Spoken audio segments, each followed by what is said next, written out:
Salam əziz YouTube tarix sevərlərim. Bugün sizə təqdim edəcəyim dərs Qədim Finikiyadır. Bu dərsdə Qədim Finikiyanın coğrafi mövqeyini, əhalisini, məşğuliyyətini, əlifbanın yaranması barəsində öyrənəcəksiniz.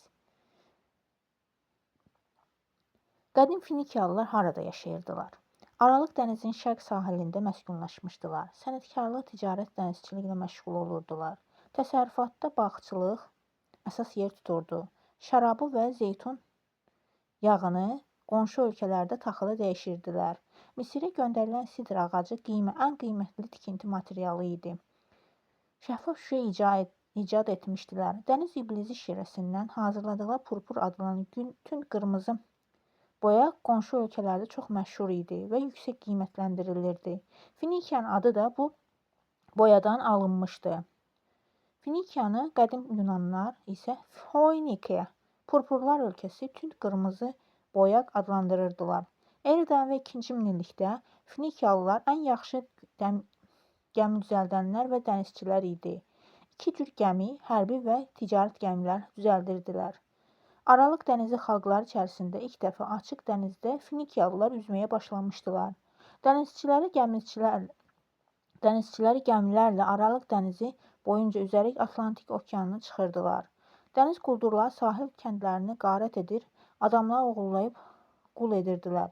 Qədim Finikiyanın ərazisində yerləşən müasir Livan dövlətinin bayrağında sidr ağacı təsvir olunub. Finikiyalıların müqəddəs hesab etdiyi sidr ağacı sülh və uzunömürlük rəmzi sayılır.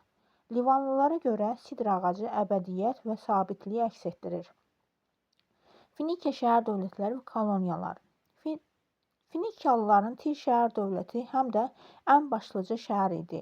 Finikiya tacirləri dəniz yolu ilə Misir və Babil ilə ticari əlaqələr saxlayır. Bu ölkələrin mallarını Yunanistanda, Yunan mallarını isə şərqdə satırdılar. Finikiyalı eradan və 16-cı əsrdə Finikiyada, İspaniyada, Şimali Afrikada, Aralıq dənizi sahillərində və adalarda koloniyalar yaratmışdılar. Koloniya, bir xalqın yad bir ölkənin ərazisində saldığı daimi yaşayış məskəni deməkdir. Bibil, Sidon və Tir şəhərləri koloniya yaratmışdılar.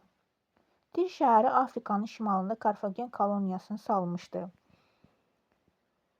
Tarixdə ilk əlifbanı Finikiyalılar yaratmışdılar. Qədim Finikiya əlifbası Misir hieroqlifləri əsasında tərtib edilmişdi. 22 samitdən ibarət idi. Müasir əlifbaların hamısı Finikiya və Yunan əlifbası əsasında yaranmışdır.